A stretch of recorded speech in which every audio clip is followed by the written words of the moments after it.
이거 어저께 봤던 것에서 이어지는 부분이니까 이거 짧게 넘어가겠습니다. 이것도 뭐 같은 맥락입니다. 제목이 재밌어요. 법으로는 이겼지만 정치에선 지다. 제가 왜 재밌다고 얘기를 했는지 아시겠어요? 물론 법으로는 이겼지만 누구에게? 이상민이죠. 이상민 행안부 장관. 법으로는 이겼어요. 근데 정치에선 너 졌어 이 소리예요. 근데 제가 너무 예민하게 본 건지 모르겠지만 제목이요. 법으로는 이겼지만 정치에선 졌다가 아니라 지다라고 했어요.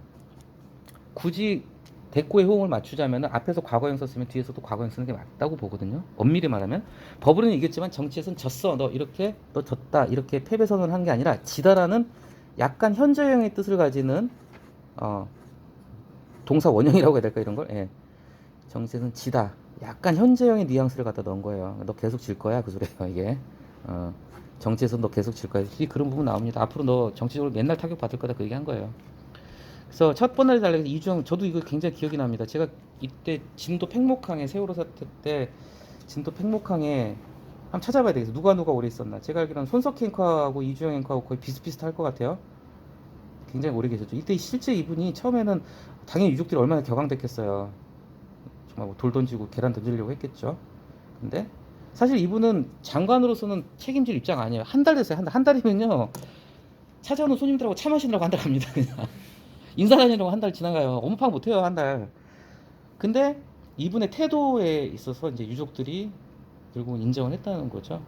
두 번째 단락 나오죠. 여기서도요 136일이라는 표현을 썼어요. 아주 미묘한 거지만 우리가 데이터를 가져올 때도 그런 게 있는 것 같아요. 이 136일을 얼추 따져보면 넉 달 넘게거든요. 넉 달 넘게.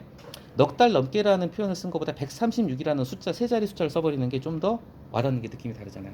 더 오래 있었다는 느낌이. 넉 달이나 136일이나 그게 그겁니다. 그런데 136일이라고 이렇게 일로 풀어버리면은 오래 있었다는 느낌이 확 좀 더 강하게 다가오지 않나? 저만 그런지 모르겠죠. 그런 생각이 듭니다.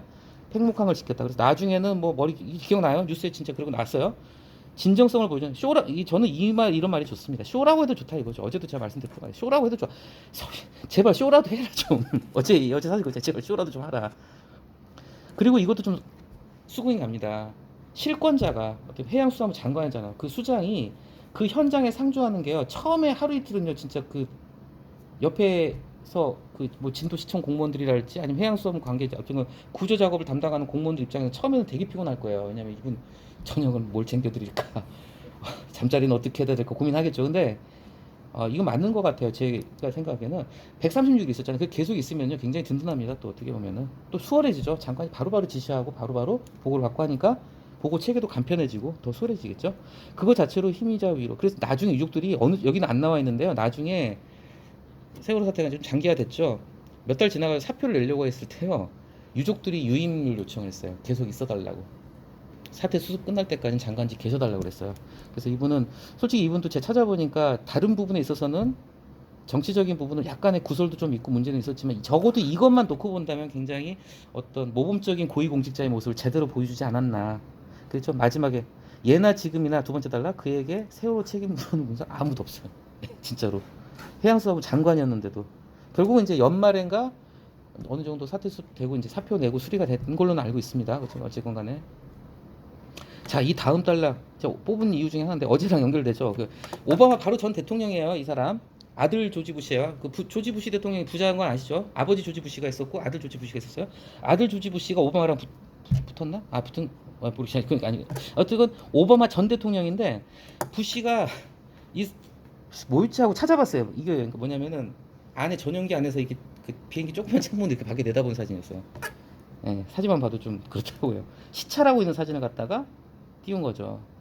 그래서 사람들이 분노를 했고, 예. 그래가지고 부시는 그러니까 미국이란 나라가 우리나라도 그렇지만 은근히 그런 이미지 정치랄까 이런 게 굉장히 강한 나라. 사진 한 장 가지고 그냥 민심이 확 돌아서고 그런 부분이 좀 있는 것 같다는 생각이 듭니다. 어저께 봤던 오바마 사례처럼요. 자, 어쨌건 헌법재판소가 어쨌건 탄핵 소추 기각을 했습니다. 스스로는 아유 이제 살았다 했겠죠. 자, 어쨌거나 그 다음 단락이 이제 슬슬 하고 싶은 얘기가 나온 겁니다. 법에서는 이겼습니다. 그렇죠? 법적으로 봤을 때는 물론 이제 그 탄핵 심판이라는 게요. 완전하게 순수한 법적인 재판은 아니에요. 약간 정치적인 고려도 하는 재판입니다. 그래서 우리가 판사나 검사나 이제 탄핵을 넣는다고 하잖아요. 정치적인 부분도 고려를 하는 부분인데 일단은 어쨌든 법에서는 이겼어요. 근데 정치에선 졌다. 그러니까 여기선 이겼다 졌다인데 제목에다가 지다라고 한 게 제가 봤을 때는 의도적인 것 같아요.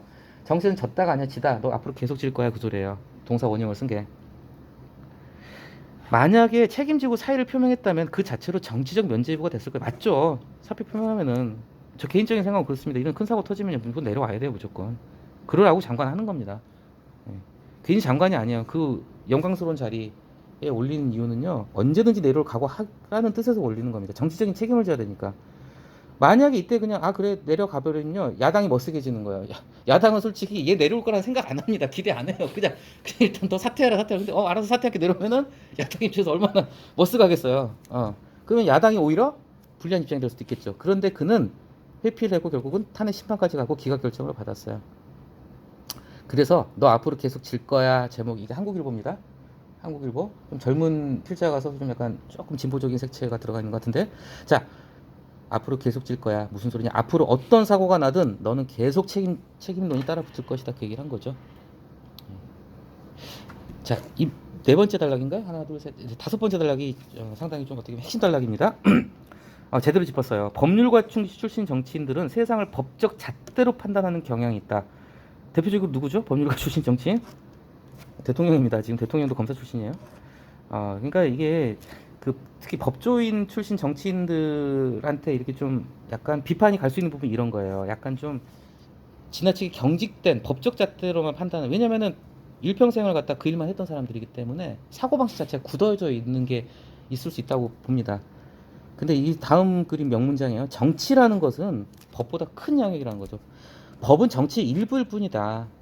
정치에는 법만이 들어가는 게 아니라 감정도 들어가고 도덕도 들어가고 윤리도 들어가고 이런 게 다 한데 어우러져서 정치적인 것을 이룬다는 거죠. 그렇기 때문에 장관이란 자리는 법만 가지고 판단할 수 있는 자리가 아니라 정치적인, 감정적인, 뭐 느낌적인, 도덕적인 이런 것까지 다 들어가 있다는 걸 갖다가 강조하는 거죠. 예.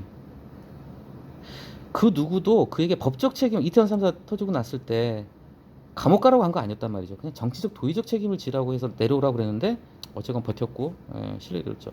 고생 많았다 하면서 이제 토닥토닥 윤석열 대통령이 해주셨나 봐요. 그 신임은 잃어버린 국민의 신뢰에 비하면 아주 작은 것에 불과하다. 그랬죠. 참.